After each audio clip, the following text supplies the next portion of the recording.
আপনারা যদি মনে করে থাকেন যে বাংলাদেশ নতুন হয়ে থাকবে, বাংলাদেশ আগের মতো আছে, আপনারা ভুল করছেন। আপনারা বাংলাদেশের সাথে যদি বন্ধু রাষ্ট্র হিসেবে থাকতে চান, বন্ধু রাষ্ট্র তো আসলে কখনো ছিলই না। বারবার বন্ধু রাষ্ট্র বলছি, কিন্তু কখনো ছিল না। যদি প্রতিবেশী হিসেবে থাকতে চান, প্রতিবেশী হিসেবে থাকুন। আমাদের ঘরের ব্যাপারে আপনার নাক গলানোর কোনো দরকার নাই।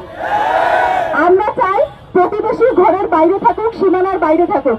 যদি সীমানা দিয়ে পা গলানোর চেষ্টা করেন, মনে রাখবেন বাংলাদেশের প্রত্যেকটা মানুষ জেগে আছে। বাংলাদেশের প্রত্যেকটা মানুষ রক্তের একটা বিন্দু থাকা পর্যন্ত দিল্লির আধিপত্য মেনে নেবে না, নেবে না, নেবে না। ইনকিলাব জিন্দাবাদ। একটি রাষ্ট্র কখনোই তার রাষ্ট্রে অবস্থিত অন্য একটি রাষ্ট্রের হাই কমিশনে হামলা চালাইতে পারে না। আমরা দেখলাম হামলার প্রায় 6 ঘন্টার বেশি অতিবাহিত হওয়ার পরেও দিল্লির পক্ষ থেকে কোন রকমের কোন অনুতপ্ততা লক্ষ্য করা গেল না। আমরা বাংলাদেশের ছাত্র জনতা স্পষ্ট বলে দিচ্ছি, দিল্লি যদি এই ঘটনার জন্য মাফ না চায় এবং দিল্লি যদি আগ্রাসন বন্ধ না করে, পরবর্তীতে আমরা যেমন করে পিন্ডির জিঞ্জির ছিন্ন করেছি, এরপরে দিল্লির জিঞ্জির ছিন্ন করা হবে।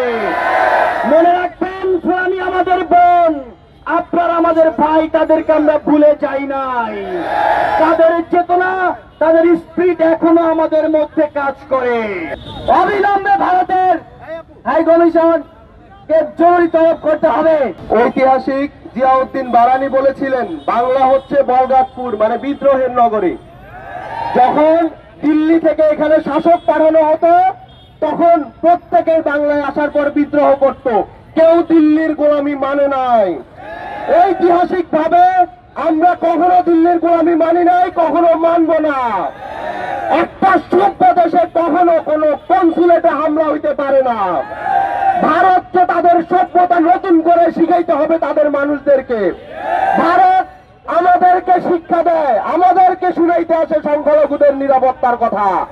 তার দেশে ধর্মীয় স্থাপনার জন্য মানুষ হত্যা করা হয়, ধর্মীয় স্থাপনার নিরাপত্তার জন্য সংখ্যালঘুদেরকে রক্ত দিতে হয়। তারা আমাদেরকে জ্ঞান দিতে আসে। ততবার আমাদের স্বাধীনতার উপরে হস্তক্ষেপ আসবে, ততবার আমরা রক্ত দিব।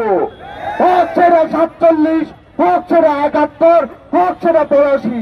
খুনি শেখ হাসিনা পালিয়ে যাওয়ার মধ্য দিয়ে ভারতের অগ্রসরের পতন হয়ে গেছে।